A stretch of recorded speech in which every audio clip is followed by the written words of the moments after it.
নমস্কার বন্ধুগণ, আমি শ্রী অরবিন্দ।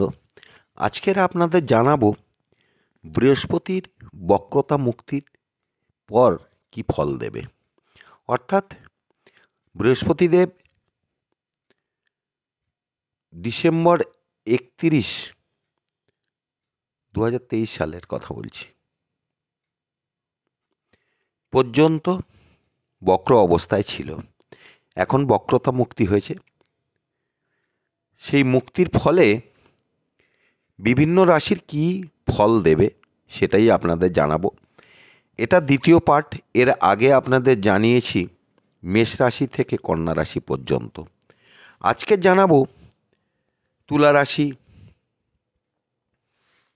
বৃশ্চিক রাশি, ধনু রাশি, মকর রাশি, কুম্ভ রাশি ও মীন রাশির। প্রথমেই বলি যে 31শে ডিসেম্বর 2023 সালে সকালে দেবগুরু বৃহস্পতি বক্রতা ত্যাগ করেছেন, যেটা তুলা থেকে মীন পর্যন্ত রাশির জাতক জাতিকাদের সম্বন্ধে এখন জানাবো। এই মুক্তিকে জ্যোতিষ ভাষায় বলা হয় মার্গী গতি পেয়েছে। এই বিশ্ব সংসারে বৃহস্পতিদেব গ্রহমণ্ডলীর সবথেকে বড় গ্রহ, ফলে তার একটা বড় প্রভাব আমাদের মানব জীবনের উপরে পড়ে। এই সব রাশিগুলির ক্ষেত্রে তাদের শরীর, স্বাস্থ্য, আয়, সংসার, মানসিকতা, শিক্ষা, স্ত্রী, কর্ম, বিভিন্ন ক্ষেত্রে কি ফল দিতে পারে সেই সম্বন্ধে আলোচনা করছি। প্রথমেই বলছি তুলা রাশির ক্ষেত্রে। তুলা রাশির ক্ষেত্রে বৃহস্পতি মোটেও শুভ গ্রহ নয়, তথাপি তার উপরে দায়িত্ব পড়তেছে ভাই বোন ও ভ্রমণ সংক্রান্ত, এমনকি আত্মিক বল মানে মানসিকতা এবং রোগ রিপু নিয়ে। এই বক্রতা মুক্তিতে বৃহস্পতি তৃতীয় ও ষষ্ঠপতি সপ্তমে বিরাজ করছে, ফলে তার পঞ্চম দৃষ্টি সিংহে এবং সপ্তম দৃষ্টি তুলায় ও নবম দৃষ্টি ধনুতে পড়ছে।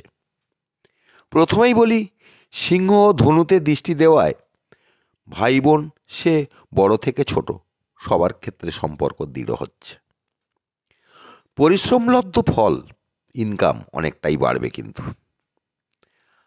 আর স্ত্রীর সঙ্গে অর্থাৎ জীবনসঙ্গীর সঙ্গে বলি, সেটাই বেটার। সপ্তম দৃষ্টির ফলে সম্পর্ক মজবুত হলেও জীবনসঙ্গীর শরীর নিয়ে কিছুটা চিন্তা বাড়বে। তবে ব্যবসায় আগের থেকে অনেক সুফল পাবেন। এ গেল তুলা রাশির কথা। এবার বলি বৃশ্চিক রাশি সম্বন্ধে। বৃশ্চিক রাশির ক্ষেত্রে দেবগুরু বৃহস্পতি একটা গুরুত্বপূর্ণ গ্রহ, খুবই পজিটিভ গ্রহ। বৃহস্পতিদেব যেখানে থাকেন সেখান থেকে 3টি দৃষ্টি নিক্ষেপ করে থাকে, ফলে বৃশ্চিক রাশির দ্বিতীয়, ষষ্ঠে ও দশমে দৃষ্টি থাকছে। বর্তমানে বৃহস্পতি মেষ রাশিতে বিরাজ করার ফলে অর্থনৈতিক উন্নতি হচ্ছেই বেশ ভালো মতো, একটু অর্ধেক না, বেশ ভালো মতো। স্বাস্থ্য কিছুটা সমস্যা ফেললেও মুখমণ্ডলের ঔজ্জ্বল্য বাড়ছে। অর্থাৎ আপনি সামনের দিকে পজিটিভ দিক আপনি স্পষ্ট দেখতে পাচ্ছেন। কর্মক্ষেত্রে প্রবল উন্নতি লক্ষ্য করা যাবে। তবে নিজের ও জীবনসঙ্গীর শরীরের জন্য কিছুটা খরচ বাড়বে আপনার। আর বৈদেশিক কিছু কানেকশান তৈরি হবে আপনার, নতুন করে বা পুরনো যেগুলো আছে সেগুলো গাঢ় হবে, যার জন্য উপার্জনও আপনার বৃদ্ধি পাচ্ছে, এটা নিশ্চিত থাকুন। এবার বলি ধনু রাশির কথা। বৃহস্পতি নিজের ঘর এবং চতুর্থ ঘরও ধনু রাশির, তবে থাকছেন পঞ্চমে। এই পঞ্চম থেকে তার 3টে দৃষ্টি।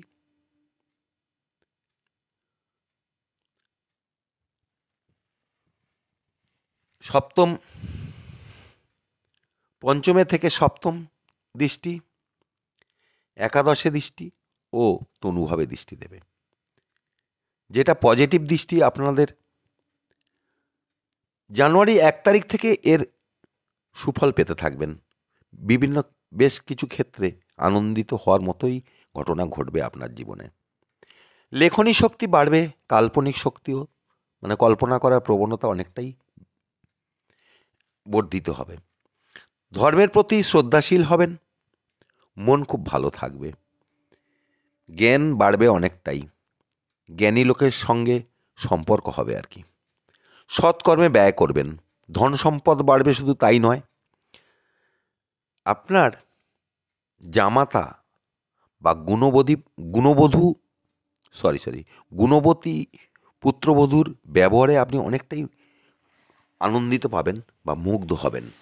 এ গেল ধনুর কথা। এবার দেখা যাক মকরের কথা। মকরের ক্ষেত্রে বৃহস্পতিদেব একেবারেই শুভ গ্রহ নয়।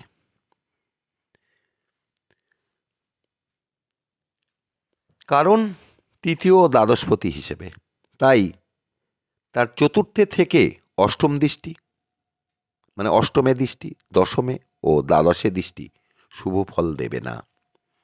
তাই বলতে পারি মা, ভাই, বোন এদের নিয়ে দুশ্চিন্তা থাকবে, আপনার মনোমালিন্যও বাড়তে পারে। অত্যধিক ব্যয়ের দিক নির্দেশ করছে। তবে বিদেশে বা জন্মস্থানের বাইরে কাজকর্ম সংক্রান্ত শুভ নির্দেশ করছে, আর বিদেশে ভ্রমণ অত্যধিক শুভ। এবার আমরা কুম্ভ রাশির কথা বলবো। কুম্ভ রাশির জাতক জাতিকাদের এই বক্রতা মুক্তিতে কি ফল দেবে? কুম্ভ রাশি বা লগ্নের ক্ষেত্রে বৃহস্পতি তেমন শুভ গ্রহ না হলেও অর্থ সম্পদের দিকটা তার আন্ডারে, সেই ভালো থাকলে এই রাশির ক্ষেত্রে অনেক শুভ ফল দেবে। তাই ডাইরেক্ট পজিটিভ গ্রহ না হলেও যথেষ্ট গুরুত্বপূর্ণ গ্রহ বলা যেতে পারে কুম্ভ রাশির ক্ষেত্রে। কারণ বর্তমান সময়ে অর্থের উপর অনেক কিছুই নির্ভর করছে। তার শুভ দৃষ্টি অনেকটা মজবুত করবে এই রাশির মানুষজনকে। সব ভাই বোনদের সঙ্গে সম্পর্ক সুদৃঢ় হবে বা সম্পর্কের উন্নতি ঘটবে।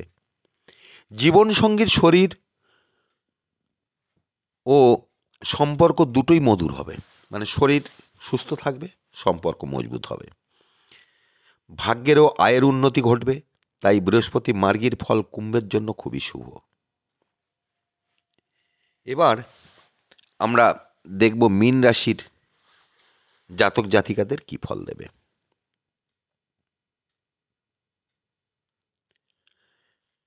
দ্বিতীয় মীন রাশির থেকে সে ষষ্ঠে দৃষ্টি দেবে, অষ্টমে দৃষ্টি দেবে এবং দশমে দৃষ্টি দেবে।